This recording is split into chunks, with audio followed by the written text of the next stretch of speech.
नमस्कार. स्वराज्य मराठीमध्ये आपले स्वागत. पाहूया सविस्तर बातमी. सगळ्यांनी एकोप्याने काम करा याबद्दल मी त्यांना सांगितलं. पोलिसांचं संरक्षण लागते, काही उमेदवारांना पोलिसांचं संरक्षण लागते. कुणालाही निवडणुकीला उभं राहिल्यानंतर काही त्याला जर जीवाला भीती असेल त्याला सुरक्षितता देणं हे पोलिसांचं काम असतं. प्रश्न 10 दिवसाचाच आहे. त्याच्यावर पुढे जो उमेदवार असेल आणि पोलिसांच्याकडे त्यांनी मागणी केली तर पोलिसांना संरक्षण द्यावं लागतं. म्हणजे दहशत नेमकी कुणाची? आता मागणी कुठल्या उमेदवारांनी केली, कुठल्या एरियात आहे, प्रत्येक ठिकाणी वेगवेगळ्या एरियामध्ये वेगवेगळे काही दहशत माजवणारी लोक असतात हे आपण पाहत असतो. तुम्हाला कळवलेलं आहे की आम्हाला अशा अशा वार्डामध्ये गरज आहे, पोलीस संरक्षणाची गरज आहे. मी पोलीस अधिकाऱ्यांना विचारलं, त्यांनी सांगितलं की त्यांनी आमच्याकडे लेखी पत्र द्यावं.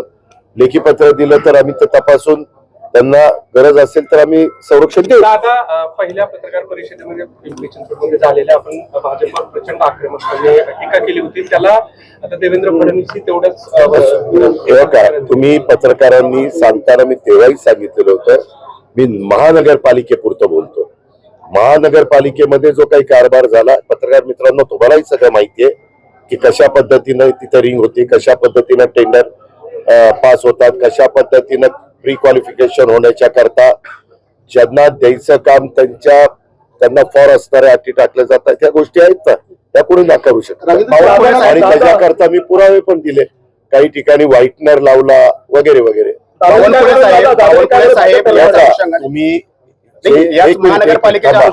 तुम्ही ज्या वेळेस मी वक्तव्य केलं त्या वक्तव्याला मीडियानी वेगळ्या पद्धतीनं फुगवून वाढवलं.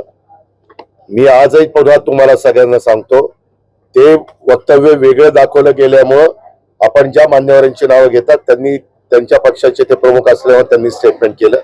परंतु आज मी पुन्हा तुम्हालाही सांगतोय आणि पिंपरी चिंचवडमध्ये माझ्या 3 सभा आहेत तेव्हा पण मी सांगणार आहे, जसं आम्ही आघाडीमध्ये असताना केंद्रात राज्यामध्ये आम्ही युपी आणि महाविकास आघाडीमध्ये होतो, परंतु स्थानिक स्वराज्य संस्था असताना तुम्हालाही माहिती आहे, तोच पत्रकार होता की आम्ही एकमेकाच्या विरोधामध्ये लढायचो.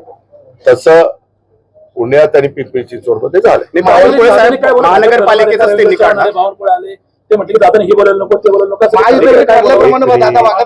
त्या संदर्भामध्ये मी तुम्हाला कितीदा सांगतोय पत्रकार मित्रांनो की तुम्ही दाखवताना मी पूर्ण भाजपला बोललोय असं तुम्ही दाखवलं.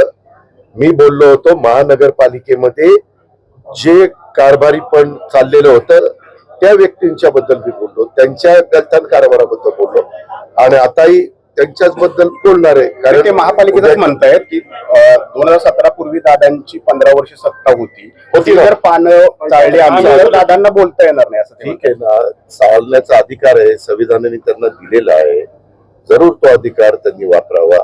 शेवटी मी माझ्या परीनं माझी भूमिका मांडत असताना ते पण त्यांच्या परीनं त्यांची भूमिका मांडतील. जनता जनार्दन सर्वस्व आहे, जनता सर्वांचं ऐकून घेईल आणि ज्यांचं योग्य वाटेल त्याला बटन दाबेल. आता महाराष्ट्रामध्ये म्हणजे अजित पवारांना सावरकरांचे विचार मान्य करावे लागतील असं आशिष शेलार म्हणाले. मी आपल्याला सांगू का, तुम्हाला विकासाचं काही पडलेलं नाही.